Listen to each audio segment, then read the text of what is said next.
ಬೇಸಿಗೆ ಆರಂಭಕ್ಕೂ ಮೊದಲೇ ಬಿರುಬಿಸಿಲು ಜನರ ನೆತ್ತಿಯನ್ನ ಸುಡುತ್ತಿದೆ. ಕೆಲವೆಡೆ ನೀರಿಗಾಗಿ ಹಾಹಾಕಾರ ತಲೆದೋರಿದೆ. ಇಂತಹ ಪರಿಸ್ಥಿತಿಯಲ್ಲಿ ಕೃಷ್ಣಾ ನದಿಗೆ ಅಡ್ಡಲಾಗಿ ನಿರ್ಮಿಸಲಾಗಿರುವ ಬ್ಯಾರೇಜ್ನ 22ನೇ ಗೇಟ್ ಮುರಿದು ಹೋಗಿ ಅಪಾರ ಪ್ರಮಾಣದ ನೀರು ಪೋಲಾಗ್ತಾ ಇದೆ. ಹೀಗಿದ್ರೂ ಸಹ ಇದನ್ನ ತಡೆಯುವ ಕೆಲಸ ಮಾತ್ರ ವಿಳಂಬವಾಗ್ತಾ ಇದೆ. ಅಷ್ಟಕ್ಕೂ ಇದು ಎಲ್ಲಿ ಅಂತೀರಾ? ಈ ಸ್ಟೋರಿ ನೋಡಿ.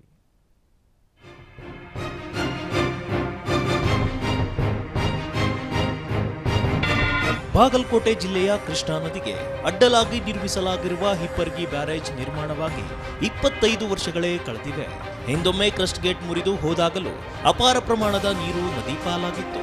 ಬ್ಯಾರೇಜ್ನ ಕ್ರಸ್ಟ್ ಗೇಟ್ಗಳು ಹಾಳಾಗಿದ್ದು ಹೊಸದಾಗಿ ಗೇಟ್ಗಳನ್ನ ಅಳವಡಿಸಿ ಎಂದು ಈಗಾಗಲೇ ಈ ಕ್ಷೇತ್ರದ ಶಾಸಕರು ಸರ್ಕಾರವನ್ನ ಒತ್ತಾಯಿಸಿದ್ದರೂ ಯಾವ ಪ್ರಯೋಜನವಾಗಿಲ್ಲ. ಬರೀ ಗೇಟ್ಗಳಿಗೆ ಗ್ರೀಸಿಂಗ್ ಮತ್ತು ಪೇಂಟಿಂಗ್ ಮಾತ್ರ ಮಾಡಲಾಗಿದೆ. ಗೇಟ್ಗಳು ಸಂಪೂರ್ಣ ಸವಕಳಿಯಾಗಿದ್ದು ಹೊಸ ಗೇಟ್ಗಳನ್ನ ಕೂಡಿಸುವ ಕೆಲಸ ಆಗ್ತಿಲ್ಲ.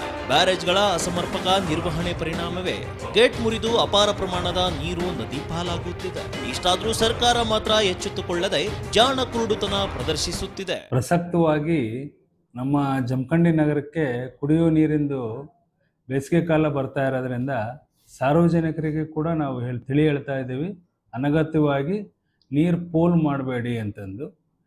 ಯಾಕಂದರೆ ಈಗ ಹಿಪ್ಪರಗಿ ಜಲಾಶಯದಿಂದ ಮೊನ್ನೆ ಕ್ರಸ್ಟ್ ಗೇಟು ಡ್ಯಾಮೇಜ್ ಆಗಿದ್ದರಿಂದ ನೀರು ಸ್ವಲ್ಪ ನಮಗೆ ಬೇಕಾದ ಕುಡಿಯುವ ನೀರು ಬೇರೆ ಕೆಳಗಡೆ ಹೋಗಿದೆ, ಪೋಲಾಗಿದೆ. ಹಾಗಾಗಿ ಮುಂದೆ ಸಮಸ್ಯೆಗಳು ಬರಬಾರ್ದು ಅನ್ನೋ ದೃಷ್ಟಿಯಿಂದ ನಾವು ಸಾರ್ವಜನಿಕರಿಗೆ ಹೇಳ್ತಾ ಇದ್ದೀವಿ, ಅನಗತ್ಯವಾಗಿ ನೀರನ್ನ ಪೋಲ್ ಮಾಡಬೇಡಿ ಅಂತ. ಈಗ ನಮಗೆ ನೀರಿನ ವ್ಯವಸ್ಥೆಯಲ್ಲಿ ಏನು ಸಮಸ್ಯೆ ಆಗ್ತಾ ಇಲ್ಲ. ಹಿಪ್ಪರಗಿಯಲ್ಲೂ ಕೂಡ ನೀರಿದೆ ಮತ್ತು ನಮಗೆ ಸನಾಳದಿಂದನೂ ಕೂಡ ನೀರು ಲಭ್ಯವಿದೆ. ಸನಾಳದಿಂದ ನಾವು ನಮ್ಮ ಟೌನ್ನ ಒಂದು 40% ಕವರ್ ಮಾಡ್ಬೋದು. ಇನ್ನು ರೆಸ್ಟು ಏನಿದೆ ನಾವು ಹಿಪ್ಪರಗಿಯಿಂದನೇ ಮಾಡಬೇಕಾಗಿರೋದ್ರಿಂದ ಹಿಪ್ಪರಗಿಯಿಂದ ಅಪ್ ಟು ನಮಗೆ ಒಂದು ಮೇ 15th ವರೆಗೂ ಕೂಡ ಆಸ್ ಆಫ್ ನೌ ಏನು ಅವೈಲೇಬಿಲಿಟಿ ಆಫ್ ದಿ ವಾಟರ್ ಇದೆ, ಅದೇನು ಸಮಸ್ಯೆ ಆಗಲ್ಲ. ಪ್ರತಿ ವರ್ಷ ಬೇಸಿಗೆಯಲ್ಲಿ ಉಂಟಾಗುವ ಕುಡಿಯುವ ನೀರಿನ ಸಮಸ್ಯೆಗೆ ಬಾಗಲಕೋಟೆ ಜನ ಪರಿತಪಿಸುತ್ತಿದ್ದಾರೆ. ಇನ್ನು ಹಿಪ್ಪರಗಿ ಬ್ಯಾರೇಜ್ನಿಂದ ತೇರದಾಳ, ರಬಗವಿಬನಹಟ್ಟಿ, ಮಹಾಲಿಂಗಪುರ, ಜಮಖಂಡಿ ಸೇರಿದಂತೆ 106 ಗ್ರಾಮಗಳಿಗೆ ಕುಡಿಯುವ ನೀರನ್ನ ಪೂರೈಕೆ ಮಾಡಲಾಗುತ್ತಿದೆ. ಜಿಲ್ಲಾ ಉಸ್ತುವಾರಿ ಸಚಿವ ಆರ್.ಬಿ. ತಿಮ್ಮಾಪುರ್ ಭೇಟಿ ನೀಡಿ ಪರಿಶೀಲನೆ ನಡೆಸಿದ ಬಳಿಕ ತೇರದಾಳ ಶಾಸಕ ಸಿದ್ದು ಸವದಿ ಕೂಡ ಭೇಟಿ ನೀಡಿ ಪರಿಶೀಲನೆ ನಡೆಸಿದ್ದಲ್ಲದೆ ಸರ್ಕಾರದ ವಿಳಂಬದ ನೀತಿಗೆ ತೀವ್ರ ಆಕ್ರೋಶ ವ್ಯಕ್ತಪಡಿಸಿದ್ದಾರೆ. ಜೊತೆಗೆ ಕಳೆದ 25 ವರ್ಷಗಳ ಹಿಂದೆ ಕ್ರಸ್ಟ್ ಗೇಟ್ಗಳನ್ನ ಅಳವಡಿಸಲಾಗಿದೆ. ಅವುಗಳೆಲ್ಲ ಸವಕಳಿಗೊಂಡಿವೆ.